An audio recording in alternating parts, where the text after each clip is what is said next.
कांग्रेस ने घेरा रजत शर्मा को कटघरे में। महत्वपूर्ण प्रेस वार्ता में सभी मीडिया बंधुओं का मैं स्वागत करती हूँ, अभिनंदन करती हूँ और इस्तकबाल करती हूँ।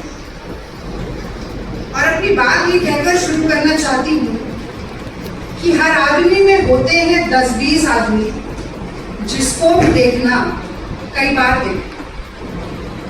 ये लोकसभा चुनाव इस दृष्टि से बहुत ही विलक्षण रहा है कि मोदी जी के साथ साथ भाजपा और आरएसएस की विशाल विचारधारा से जुड़े कई और व्यवसायों में काम करने वाले लोग, कई पत्रकार भी उसमें बेनकाब हुए। मुझे लगता है कि आज की प्रेस वार्ता इसलिए भी महत्वपूर्ण है क्योंकि एक पत्रकार की बेटी होने के नाते बचपन से मैं ये सुनती आई हूँ कि खींचो न कमानों को न तलवार निकालो, वर तोप मुखातिब हो तो अखबार निकालो। तो चौथे स्तंभ, जो लोकतंत्र का चौथा स्तंभ है, उसकी निष्पक्षता और निर्भीकता पूरे लोकतंत्र के लिए कितनी महत्वपूर्ण है, ये बचपन से मुझे सिखाया गया। मैंने कई बार टीवी के डिबेट में भी ये कहा कि एक पत्रकार की कलम अगर झुकती है तो सिर्फ लिखने के लिए झुकनी चाहिए, ऐसा मेरे पिताजी हमेशा कहते थे। अब सवाल ये उठता है कि एक बहुत ही सभ्य, मर्यादित, संयमित दिखने वाले वरिष्ठ पत्रकार पत्रकारिता को कितने निचले स्तर तक ले जा सकते हैं, ये कल से वायरल हो रहे एक वीडियो ने दिखा दिया। मैं तो रजत शर्मा जी से सीधे सीधे आज पूछना चाहती हूँ कि जो अपशब्द रजत शर्मा जी ने कहे हैं वो क्या उनकी आदत है, उनकी फितरत है, कांग्रेस और विपक्ष से उनकी नफरत है, या मोदी जी का चरण बंधन है? और मुझे लगता है कि कल से भारत के सोशल मीडिया प्लेटफॉर्म्स पर लाखों लोग जो अपनी राय, अपनी प्रतिक्रिया एक अभद्र टिप्पणी के ऊपर दे रहे हैं, उन सबके सामने सार्वजनिक रूप से एक स्पष्टीकरण या बयान जरूर आना चाहिए। मैं थोड़ी सी क्रोनोलॉजी बताना चाहती हूँ कि असल में हुआ क्या। पहले हम लोग सोच रहे थे कि वो दोनों वीडियो यहाँ पर दिखाएं, पर वो आपको, लेकिन आप समझिए मैंने क्या कहा था, उसको मत मिसकोट करिए। मैंने कहा था कांग्रेस अगर 90 सीटें भी जीत ले तो उसकी जीत मानी जाएगी। नरेंद्र मोदी, ये दर्शक देख रहे हैं, आपने कहा था कोई बड़ी बात नहीं है, मैं सुन रही थी आधे घंटे से। चलिए राजू, मेरी टाइमलाइन पर जरूर मिलेंगे। ये वाकया है 4 जून का, जिस दिन नतीजे लोकसभा चुनाव के सामने आए और मैं यही एआईसीसी के प्रांगण में बैठकर इंडिया टीवी पर बहस कर रही हूँ। अब होता ऐसा है कि अगर एंकर और प्रवक्ता साथ में बोल रहे हो, कांग्रेस की बढ़ती हुई टैली को देखकर गर्मजोशी का माहौल हो, शोर शराबा हो और टीवी स्क्रीन सामने ना हो, तो अक्सर बुदबुदाकर या धीरे से अगर कोई बात कही जाती है तो वो सुनाई नहीं दे पाती। उस दिन मैं नहीं सुन पाई, मेरे सामने टीवी स्क्रीन भी नहीं। फिर ये वीडियो अचानक से वायरल होना शुरू हुआ।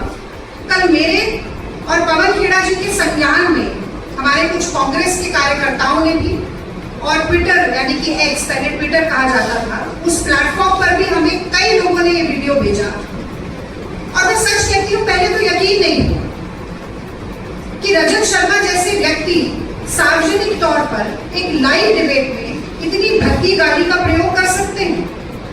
और चूंकि जो वीडियो हमें भेजा गया उसमें नीचे वो गाली लिखी हुई भी थी, तो मैं नहीं माना कि ऐसा हो सकता है। हम इंडिया टीवी के प्लेटफॉर्म पर गए, वहां से जो उन्होंने खुद फुटेज डाली थी उस फुटेज को निकाला, उस फुटेज की उस क्लिप को निकाला जिसमें ये वाकया घटित हो रहा है। और वहां पर भी, जिसे अंग्रेजी में एक एक्सप्रेशन कहा जाता है, अंडर द ब्रेथ, बुदबुदाकर, धीरे से, केवल इस बात पर कि मैं उन्हें टोक रही हूं कि कांग्रेस पर आज भी लगातार प्रहार मत कीजिए।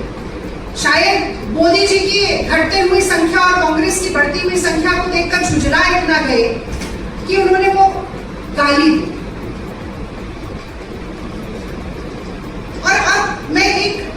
के तौर पर भी, एक भारतीय महिला के तौर पर मैं ये जानना चाहती हूँ रजत शर्मा जी से कि ये बात सिर्फ एक रागिनी नायक की नहीं है। मैं 10 साल से ईमानदारी से अपनी पार्टी का पक्ष टीवी पर रख रही हूँ। आप पत्रकार होते हुए भी भाजपा का पक्ष रख रहे हैं। मोदी जी के साथ जो आपका इंटरव्यू हुआ वो सबने देखा, किस तरीके की बातचीत उसमें हुई, सबने देखा। मेरे माँ बाप, मेरे बूढ़े सास ससुर, मेरे बच्चे, सब वो वीडियो देख रहे थे। कांग्रेस के लाखों करोड़ों लोग, इस देश की जनता वो वीडियो देख रही थी। आपने मुझे गाली दी सिर्फ इसलिए कि मैं, और सिर्फ गाली नहीं दी, उसके बाद सुबह आपने मुझे धमकाना शुरू किया। आपने कहना शुरू किया कि अगर प्रेस कॉन्फ्रेंस किया जाएगा तो डेफेमेशन का केस करें, मतलब आप चोरी करें, उसके बाद आप सीना चोरी करें। आपको लगता है कि धमकाने से हम डर जाएंगे? और ये आंसू सिर्फ इसलिए नहीं है कि मेरा अपमान हुआ, ये आंसू इसलिए कि आप सोचते हैं कि सत्ता का घमंड इतना है, अहंकार इतना है, आपको लगता है कि आप कुछ भी करेंगे और बच के निकल जाएंगे क्योंकि मोदी जी का हाथ आपके ऊपर। आप गाली दें, उसके बाद आप कहें कि आप ही डेफेमेशन का केस करेंगे और कांग्रेस पार्टी पीछे हट जाएगा। मैं याद दिलाना चाहती हूँ आपको रजत शर्मा जी, महात्मा गांधी ने इस देश में सबसे पहले अभय का पाठ पढ़ाया था। चंपारण में नील जबरदस्ती नील की खेती कराते थे। गांधी जी ने कहा था कि सत्ता के गुरूर से डरो मत, अत्याचार से, शोषण से डरो मत। कितनी भी ताकत हो सरकार के पास, डरो मत। और मुझे लगता है कि वही आज राहुल गांधी भी चरितार्थ कर रहे हैं जब वो ये नारा देते हैं डरो मत। तो देखिए, हम डरे नहीं, आपकी गीदड़ बक्कियों से नहीं डरे। सबसे पहले तो मुझे लगता है कि आपको बताना चाहिए था कि अगर आपने गाली नहीं दी तो आपने कहा क्या, कौन से शब्दों का इस्तेमाल किया, वो आपने नहीं किया। क्योंकि न सिर्फ आपका मुखौटा हटा है, बल्कि आपके मन में कितना मैल है, कितना जहर है, कितना गुस्सा, कितना क्रोध, कितनी घृणा है, वो सब आज कहीं न कहीं बाहर आ। तो आज विलंब हुआ, हमने सुबह। Please follow us on our social pages and stay updated with your daily news.